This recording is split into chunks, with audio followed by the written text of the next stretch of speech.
It's just a start. People can paint over bits and add bits. It's just to get the ball rolling.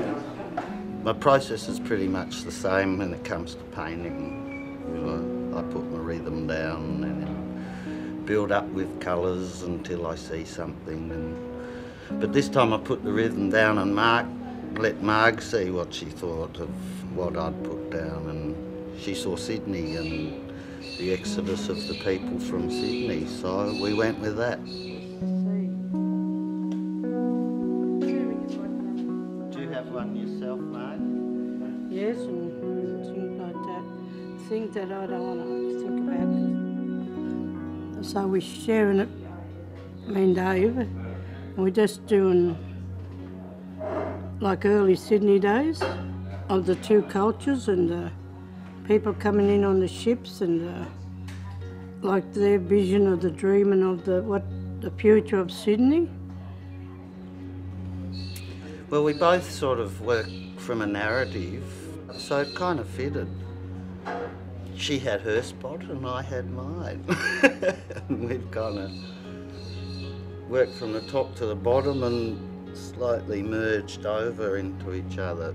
The bottom's her jewel-like things, her figures and her corroborees before white man, and works its way up the painting to the white fellas chasing everyone out and making their way over the Blue Mountains to get to here and give these people buggery. It's like a King Brown. Yeah. See, we had great.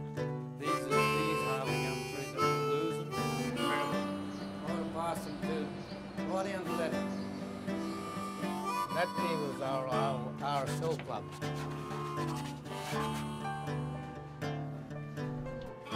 This is the main road from the main street there, see. This is where we are here now. You come up here, and you go across that bridge, the first little street in there. That's my place. Yeah, I'll put an X there. You can mark your spot. Yeah, that's how they signed their names years ago. It's true. With an X. This is the racetrack, and apparently where the racetrack is, there's a lot of plants growing in the middle, so it's very beautiful. We better put the green. We didn't paint green on this bit. I didn't know it was so green. You didn't want me to put green in. Oh, no, I didn't. Yeah. I said that would So spoil it. now you want to put it in. No, I won't put it in. I'm rebellious like that. The other scene we're going to do, have a look, is over here, which is the apparently the old mission. This is where I grew up as being, say, about 7, 8, 9, something like that, all the way through my teenager days. This house? This house was here. 1, 2, 3. And it used to face that way. Cool. It used to face that way. It had a veranda here and 2 bedrooms there, and they had 3 families.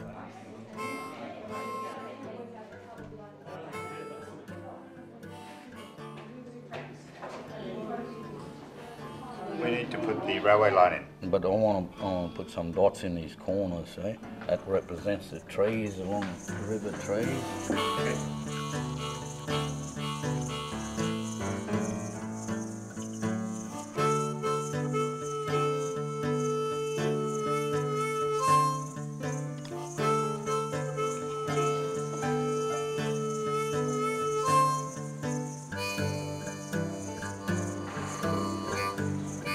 Joy and I had a talk about fish a few minutes ago, and I love the way a fish in a painting looks at you.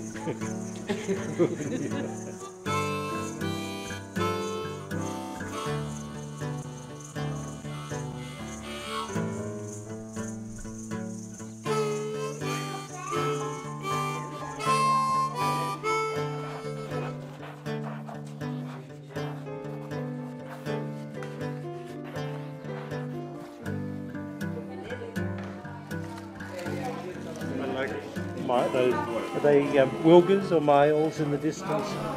I don't know.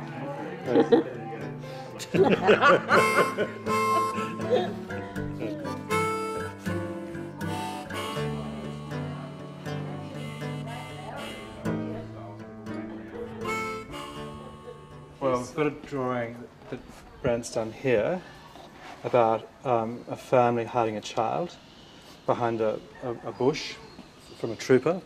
Right, so that's wrong. She's beautiful. Do you want to draw this? Like that? Yeah, I think so. Okay.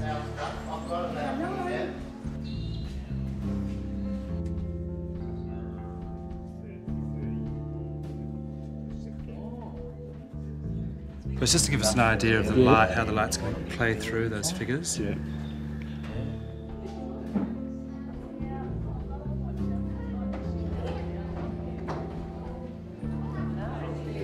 I've got to tape all this up so that Brent can spray over the top of it.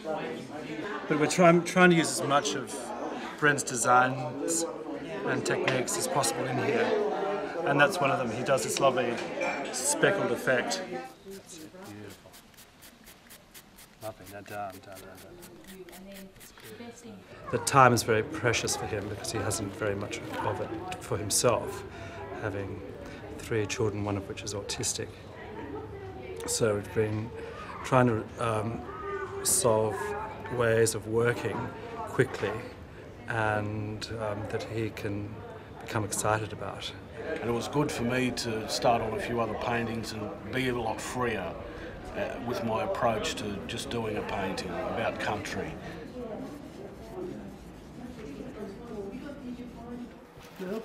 Oh, you're on a roll now, Brent. Yeah, well, look, I had a spare day the other day, so... You cut loose. Yeah, no, the paper's great. What's it made out of? I'm not really sure. Fabric. Fabric. Fabric. Beautiful. And there's a big roll of paper somewhere, we can roll it out and cut it up into big... Yeah. Wow, amazing. It's all made out of cotton rag. Wow. We get offcuts from the clothing manufacturers. Yeah, and you pulp it up somehow. Yeah, we have a big beater and we just put it all in the big beater and pulp it up. That's absolutely amazing. Canaf and bulrush that we put into it just to give it extra texture. From the river? Yeah. But do you have to use an acid or a machine to actually get the stuff to break down? No, we just did it with our hands and feet. That's amazing, like making wine. Yeah, just the same process. Yeah. It's nice just to sort of be working with this landscape on this beautiful paper that's made here by these people.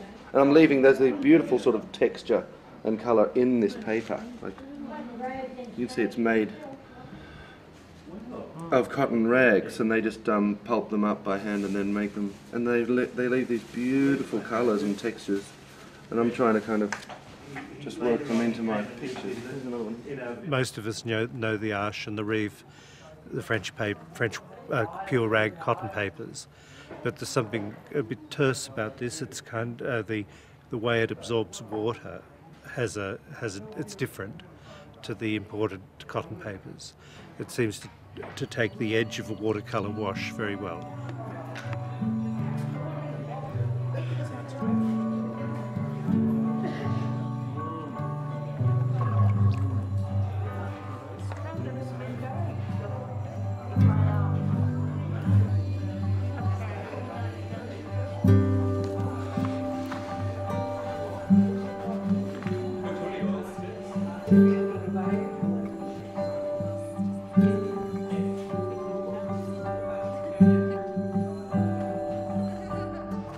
We've all sort of decided that we like to work together and sort of bounce ideas around and things, but not get so much under each other's feet in terms of getting a picture done.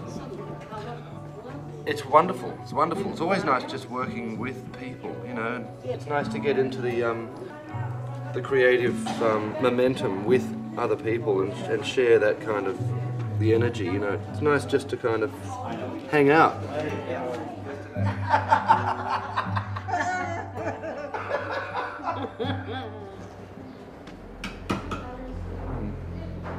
That wheat, I love that golden colour with all the rough scrub.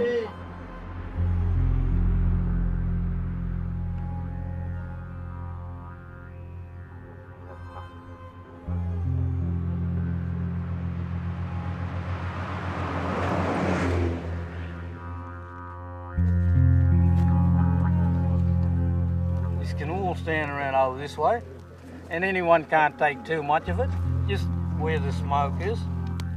So what I want to do is give thanks to Bahamian and our ancestors that's been here.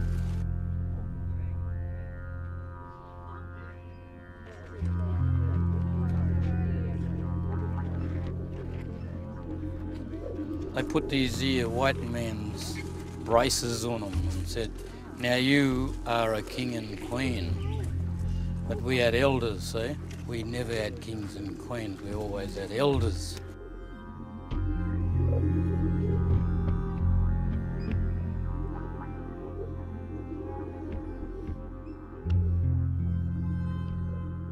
This is my dad with Uncle Snogs, Walter.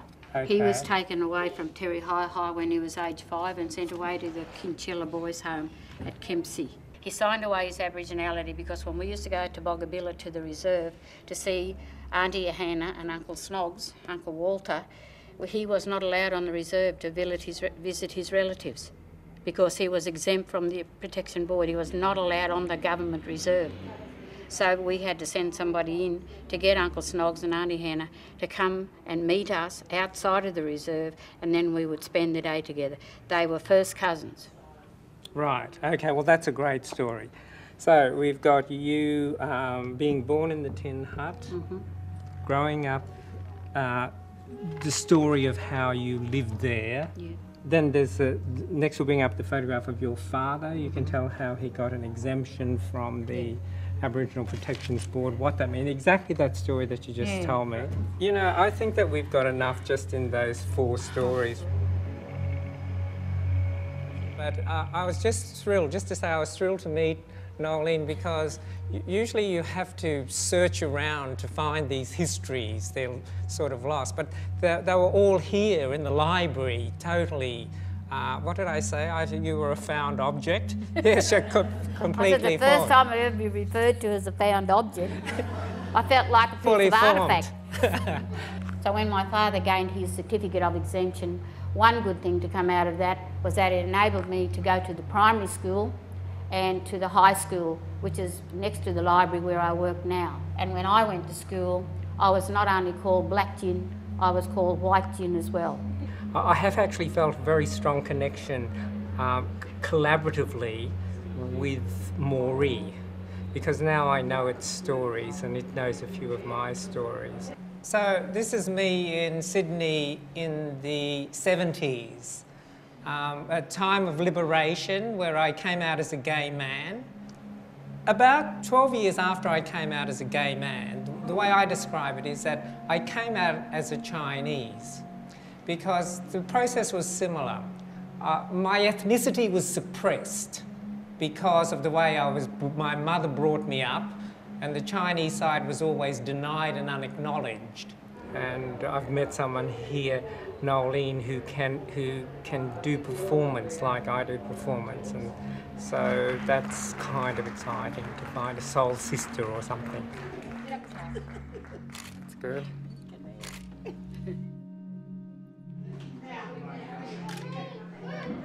Having spent a bit of time visiting Aboriginal communities, I realised that they were quite understandably don't want, intrusion.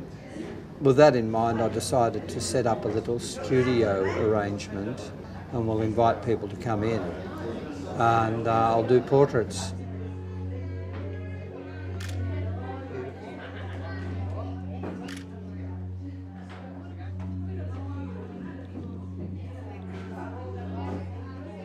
It seems to have worked surprisingly well. People feel it's an opportunity for them to get a classic portrait in a studio environment, which is something that they don't get. It was interesting for me because I'd never really photographed Aboriginal people in a studio environment. Both the sitters and myself have benefited hugely from the experience. Look at that one. Oh. See how diddle you there?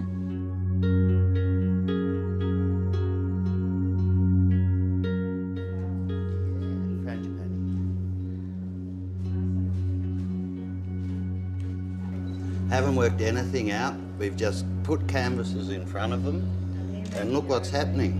They know exactly what to do with them. I think it's, with kids, it's better to just, they know what to do. They haven't been mucked up by all that crazy information that you don't need for art.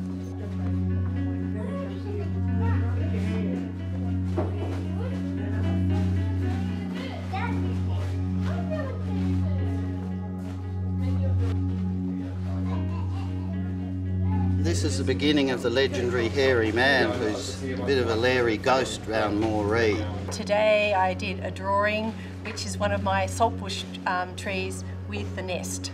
Where I used to live down the mission where I grew up, we had quite a lot of roly-polies around, and this is the way I see the roly-polies and the pattern they do.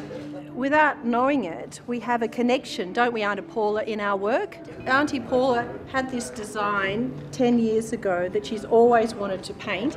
Like when I was about 9 and 10, we found this little island down in the back of the school, the mission school, and that's where we used to play.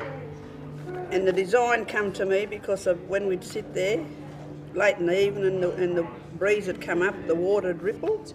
Interestingly enough, as I abstracted my work more and more over time, I became obsessed with the lines in the landscape, and Paula does the same thing. So in that way, there was no problem of collaboration because it was a perfect meeting of styles, I think. And I said, Gabrielle, I said, look, I'd love to see your bird nest be the centrepiece. But she's taught me a lot in the week that I've been, different brushes that I've never ever used. She's taught me how to use them.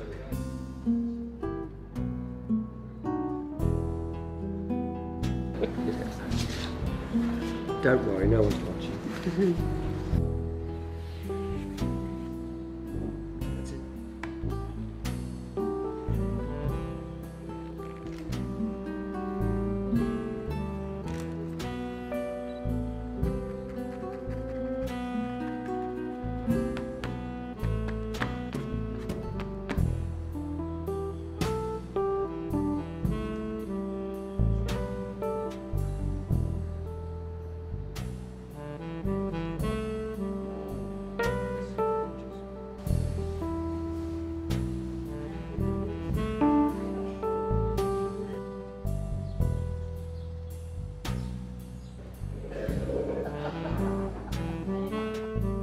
I was in a bit of a rut, I must say, and I came up here not expecting anything. I thought couldn't imagine it would be that exciting, and yet it gave me such freedom to express myself.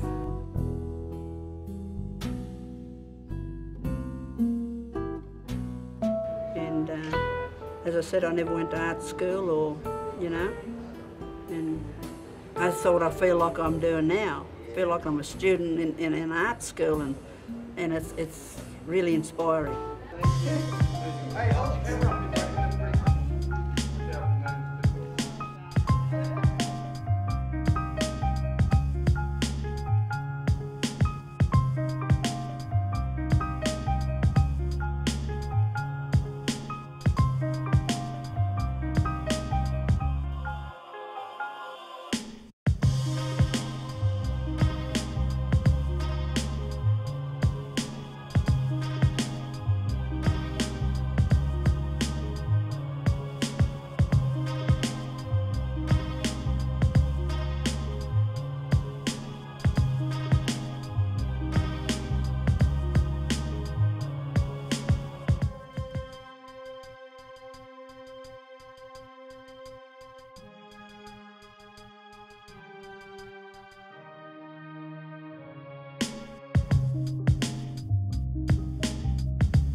look out there. I got him. Look here, I got him with, look.